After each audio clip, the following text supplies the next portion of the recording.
দুয়ারে রিপোর্টার এবার সরাসরি দুর্গাপুরের দিকে নজর রাখবো, কারণ দুর্গাপুরে বেপরোয়া ট্রাকের ধাক্কায় আহত অন্তত 10 জন, যেমনটা আমরা খবর পাচ্ছি। আরো একবার জানিয়ে রাখি, দুর্গাপুরে বেপরোয়া ট্রাকের ধাক্কা, আহত অন্তত 10 জন। সরাসরি চলে যাব, অর্পণ রয়েছে আমার সঙ্গে, অর্পণের সঙ্গে কথা বলবো। অর্পণ, কিভাবে এই দুর্ঘটনা, আহতদের কি অবস্থা এই মুহূর্তে?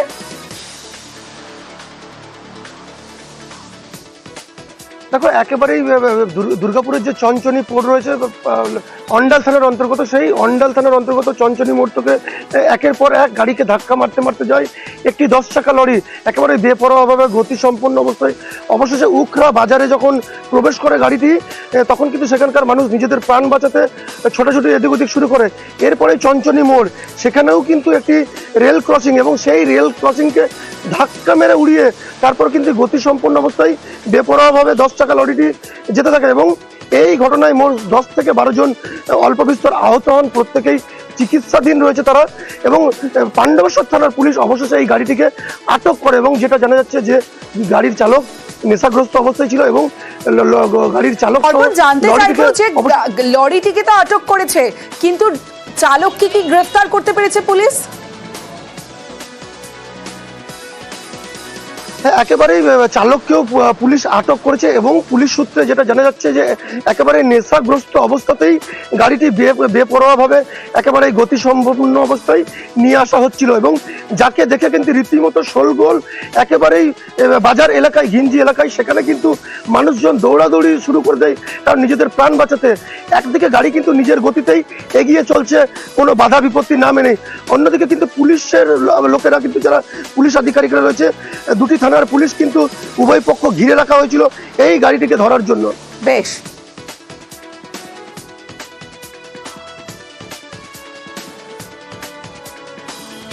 মদের আসরে ডেকে নিয়ে গিয়ে খুন, রাজপুর সোনারপুর বিধানসভার 9 নম্বর ওয়ার্ডের ঘটনা। সেখানে ছাতু বিক্রেতাকে খুন করা হয়েছে, মদের আসরে ডেকে নিয়ে গিয়ে খুন ছাতু বিক্রেতাকে। মাঠের মধ্যে এই ঘটনা ঘটেছে, সুভাষপল্লীর মাঠে ছাতু বিক্রেতাকে খুনের অভিযোগ। সরাসরি চলে যাব, আমার সঙ্গে আমার প্রতিনিধি অর্পণ রয়েছে, কথা বলবো অর্পণের সঙ্গে। অর্পণ, কি কারণেই খুন হয়ে থাকতে পারেন একজন ছাতু বিক্রেতা? একদমই, দেখো, এই ঘটনায় আকাশ পাইক নামে তার এক বন্ধু আর আরো 2 জনকে গ্রেপ্তার করেছে সোনারপুর থানার পুলিশ। এই যে ছাতু বিক্রেতা যার খুন হয়েছে, বিশাল সাউ, তার পরিবারের দাবি তিনি রাত্রে বাড়িতে টিভি দেখছিলেন, সেই সময় ফোন করে তাকে ডাকা হয়। তার বন্ধু আকাশ পাইক সহ আরো 3 জন ছিলেন, এবং সে যখন যায় তারপরে তার আর খোঁজ মেলেনি। রাত্রিবেলা যখন তারা যান, তখন এই সুভাষ পল্লীর মাঠে তার রক্তাক্ত অবস্থায় পড়ে থাকতে দেখেন। সেখান থেকে সুভাষগ্রাম হাসপাতাল এবং সেখান থেকে কলকাতায় নিয়ে গেলে তার মৃত্যু হয়। এই ঘটনায় পুলিশ যেটা মনে করছে যে কোনো নিজেদের মধ্যে কোনো সমস্যার জেরে এই খুন, অথবা এই খুনের পিছনে অন্য কোনো কারণ থাকতে পারে।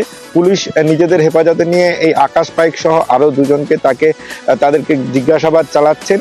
এবং এই ঘটনার পর এলাকার যে বাসিন্দারা রয়েছে, তারা যেটা অভিযোগ করছেন যে প্রায় বাইরে থেকে লোকজন এসে এই সুভাষপল্লীর মাঠে তারা জমায়েত হন এবং এই মদ্যপানের আসর বসে।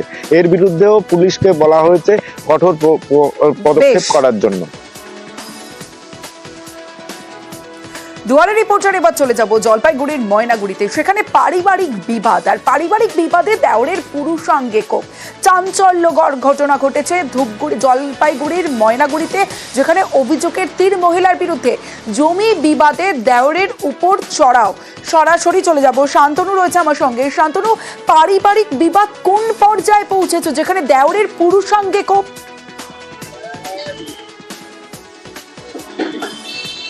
দেখো, দীর্ঘদিন ধরে কিন্তু 2 পরিবারের মধ্যে সম্পর্কের অবনতি হয়েছিল জমিকে কেন্দ্র করে। পাশাপাশি 2 পরিবারের একজন বৌদি এবং তার দেওরের মধ্যে সম্পর্ক ছিল বলে আমরা এখনো পর্যন্ত জানতে পারছি।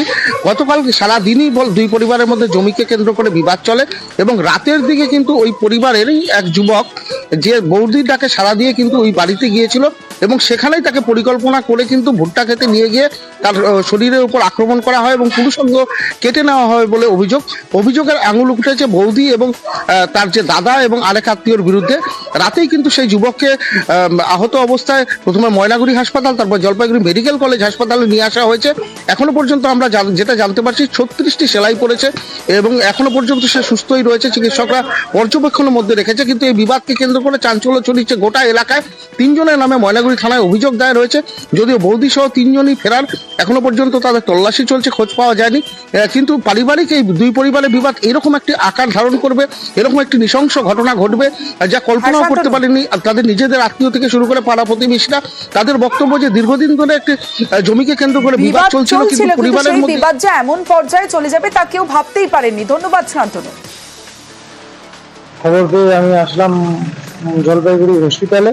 পেশেন্ট সিরিয়াস, এক মহিলা নাকি ডাইকে নিয়ে গিয়ে এরকম করছে, কি চাকু দিয়ে যে কেটে দিছে, অনেকগুলো সেলাই করছে। কালকের থেকে জমি নিয়ে কেচাল। উত্তর 24 পরগনার গাড়াপোতায় সেখানে বিজেপি কর্মীকে গ্রেফতার করা হয়েছে প্রতারণার অভিযোগে। জালে বিজেপি কর্মী, এই সেই বিজেপি কর্মী যাকে গ্রেফতার করেছে পুলিশ। সরাসরি চলে যাব, অনিরুদ্ধ কীর্তনিয়া রয়েছে। অনিরুদ্ধ, ঠিক কি অভিযোগ, কিভাবে প্রতারণা চালাতেন, কাদের সঙ্গে প্রতারণা করেছিলেন এই বিজেপি কর্মী?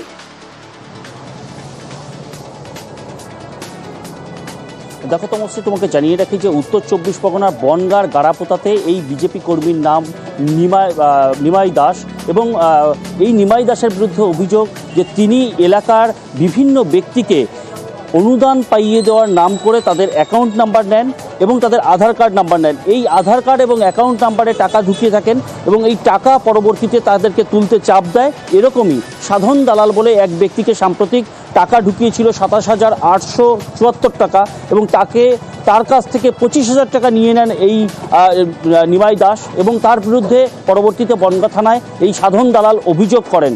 এরকমই একাধিক ব্যক্তির কাছ থেকে এরকমভাবে বিভিন্ন অনুদান পাইয়ে দেওয়ার নাম করে টাকা তুলেছে এই ব্যক্তি। পরবর্তীতে বনগাঁ থানার পুলিশ তাকে গ্রেপ্তার করে। আজ তাকে বনগাঁ মহকুমা আদালতে পাঠিয়ে 2 দিনের পুলিশ হেফাজতের আবেদন জানিয়েছে বনগাঁ থানার পুলিশ তাদের বিচারক 2 দিনের পুলিশ হেফাজতের আবেদন মঞ্জুর করেছে।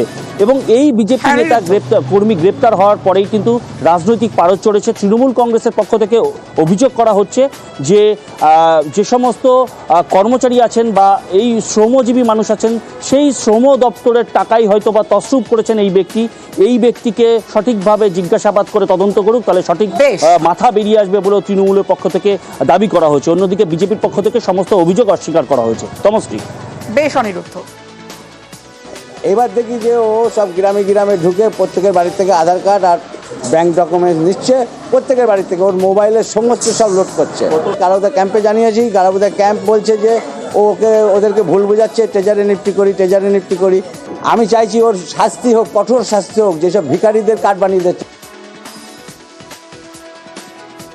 আমরা গতকাল জানতে পারলাম যে বিভিন্ন লোকের কাছ থেকে মানে যে পরিমাণ করে 30,000, কারো 27,000, কাউকে 2,000 টাকা দিয়ে এইভাবে টাকা জালিয়াতি করছে। এবং ও একটা বিজেপির নেতা, মানে ছোট লেভেলের নেতা, কিন্তু এর উপরে ওর মনে হয় খুব বড় মাপের নেতা আছে। বনগাঁ থানার তৎপরতায়, বনগাঁ আইসির তৎপরতায় কালকে ওকে অ্যারেস্ট করা হয়েছে।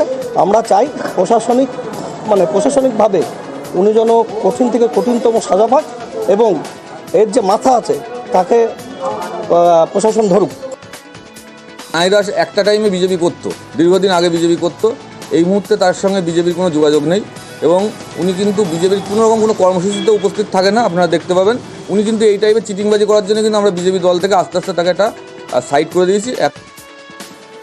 ওটিপি শেয়ার করে ব্যাংক থেকে টাকা লোপাট, এই খবর আপনারা দেখেছেন। কিন্তু ওটিপি শেয়ার না করেও ব্যাংক থেকে গায়েব লাখ লাখ টাকা। সাইবার ক্রাইম পুলিশে ইতিমধ্যেই অভিযোগ জানানো হয়েছে, কিন্তু মালদার হরিশ্চন্দ্রপুরের ব্যাংকের ম্যানেজারকে ঘিরেও বিক্ষোভ গ্রাহকদের।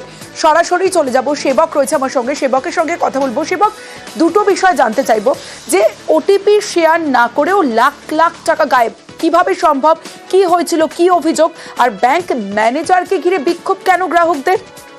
জমা রেখেছিলেন কিন্তু তাদের টাকা হঠাৎ করে তারা দেখেন রাতারাতি কার্যত গায়েব। কারো 2বারে, কারো 4বারে, কারো 6বারে টাকা তুলে নেওয়া হয়েছে এবং এই টাকা কারো ক্ষেত্রে পরিমাণ প্রায় 4 লক্ষ, কারো ক্ষেত্রে 2 বা 2.5 লক্ষ, সব মিলিয়ে লক্ষ লক্ষ টাকা ওটিপি শেয়ার না করে বা লিঙ্ক না করেই তাদের টাকা অ্যাকাউন্ট থেকে উধাও হয়ে গিয়েছে। আর এরপরেই তারা যেটা বলছেন, তারা সাইবার ক্রাইম পুলিশে অভিযোগ করেন।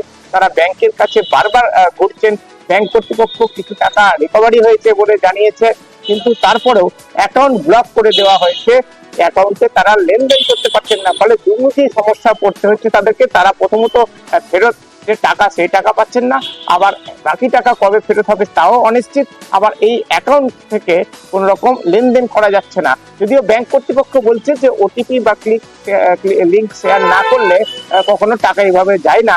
তারা তদন্ত করে দেখছেন এবং কিভাবে পুরো বিষয়টি হয়েছে তা খতিয়ে দেখে প্রয়োজনীয় ব্যবস্থা নেওয়া হবে।